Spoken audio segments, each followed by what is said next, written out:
저희는 국어국문학과 팀 이승의 이승연입니다.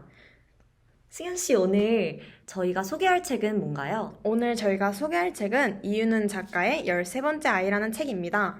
13번째 아이는 문학 동네 어린이 문학상을 수상한 책으로 작품성 또한 인정받은 책입니다. 그럼 이 책을 선정한 이유는 무엇일까요? 이 책의 선정 이유는 유전자 조작이라는 키워드가 요새 엄청 떠오르는 주제인 거 아시죠? 이 문제에 대해서 한번 생각해보고 싶어서 이 책을 선정하게 되었습니다. 또한 성인책에서는 책은 많이 등장하는 소재이지만 청소년 문학에서는 SF 형식으로 유전자 조작과 로봇에 대한 이야기가 함께 쓰였다는 것이 신선하고 특별하게 느껴져서 선정하게 되었습니다. 주인공은 유전자 조작으로 태어난 13번째 아이 장시우와 인간과 같은 복합적인 감정을 가진 로봇 레오를 중심으로 이야기가 진행됩니다. 시우는 감정보다 이성이 큰 유전자 조작 아이였고, 레오는 인간과 비슷한 감정을 느끼는 로봇입니다. 책은 2075년을 배경으로 하며 부모의 요구사항에 따라 제품처럼 만들어진 맞춤형 아이 시우는 유전자 조작으로 태어난 13번째 아이입니다. 어느 날 로봇 연구가이신 엄마가 새로 출시하게 된 감정 로봇인 레오를 선물하게 됩니다. 레오는 로봇임에도 불구하고 사람처럼 여러 가지 감정을 느낄 수 있습니다. 레오는 시우와 똑같은 기억을 가지고 있지만 시우는 그것이 지어낸 기억일 뿐이라며 레오에게 마음을 열지 않습니다. 어느 날 가장 똑똑하다고 판단된 13번째 아이 시우는 자신의 미래가 보류되었다는 사실을 알게 됩니다. 레오와 함께 살면서 시우는 자아 정체성에 혼란을 겪게 되는데요. 이런 자아 정체성을 확인하는 과정에서 박사의 연구소에 들어가게 됩니다. 자신의 파일에 대해서 검색하게 된 시우는 정체성의 혼란을 다시 한번 겪게 되고, 레오는 그런 시우의 옆에서 시우를 도와주게 됩니다. 그러던 중 어느 날 지우의 로봇을 구하기 위해 레오는 인간의 명령을 거부하고 자신의 감정에 따라 행동하는 일이 발생하게 됩니다. 이 사건 이후 정부는 해결책으로 감정 로봇들을 전부 없애기로 결정하게 됩니다.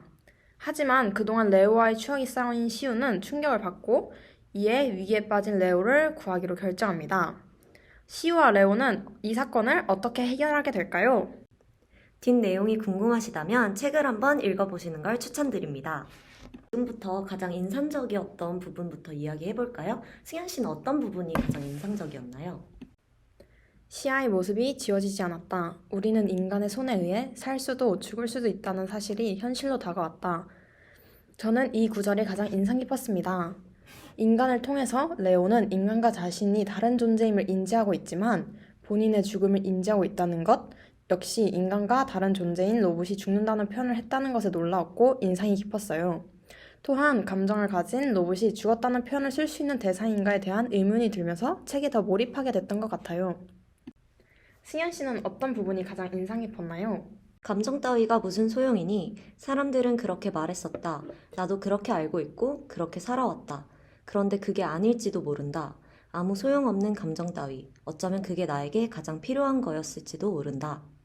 222쪽에 나온 이 구절은 정부에서 국민들의 거세진 반발로 감정 로봇의 감정 프로그램과 기억을 삭제하는 부분인데, 이 부분이 가장 인상적이었던 이유는 시우가 본인이 지속적으로 생각해온 문제를 해결하는 과정에서 본인이 고민했던 문제를 알게 되는 과정이어서 되게 인상 깊었어요.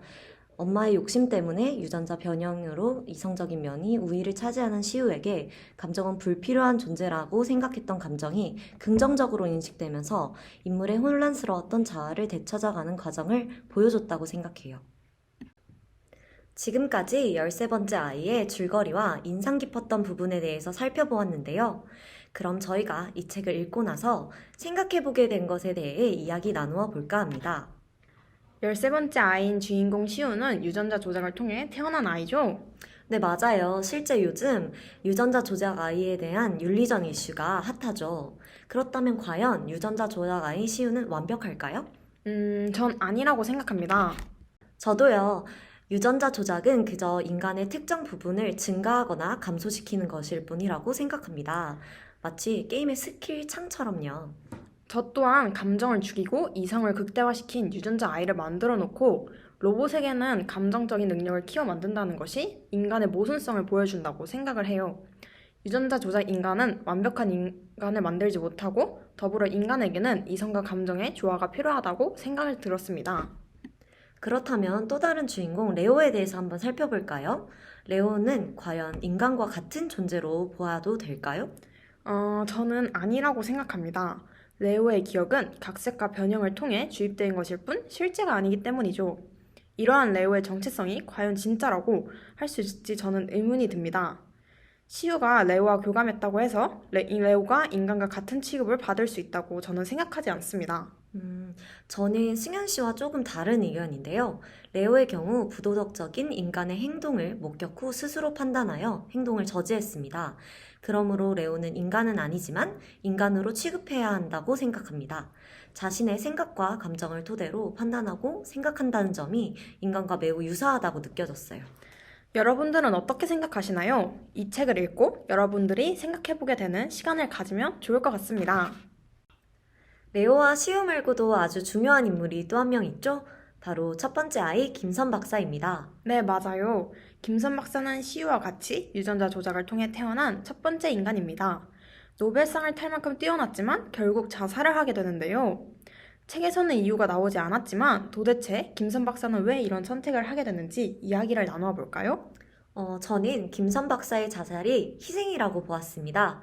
시우처럼 유전자 조작으로 태어난 아이들이 자신의 자아 정체성에 대해 고뇌하고 스스로가 아닌 타인을 위해 살아가는 삶을 끊어내기 위한 희생이라고 생각했어요. 실제로 김선 박사의 자살 후 유전자 조작 아이에 대한 문제 제기가 나오게 되었죠? 네, 맞아요. 승현 씨는 어떻게 생각하셨나요?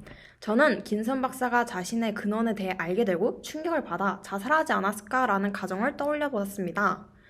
자신에게 유전자를 준 사람을 찾아서 돌아다니던 김선 박사가 진실을 알게 되고 자신과의 상상과는 너무 달라서 충격을 받아 자살하지 않았을까라는 생각이 들었습니다. 네, 그럴 수도 있겠는데요? 이 밖에 수많은 이야깃거리가 이 책에 숨겨져 있으니 여러분들이 찾아서 주변인들과 이야기를 나누어 보는 것도 재밌을 것 같습니다. 저희가 매긴 13번째 아이의 별점은 바로 5점 만점에 4.5점입니다. 0.5점이 왜 빠졌는지 다들 궁금하시죠?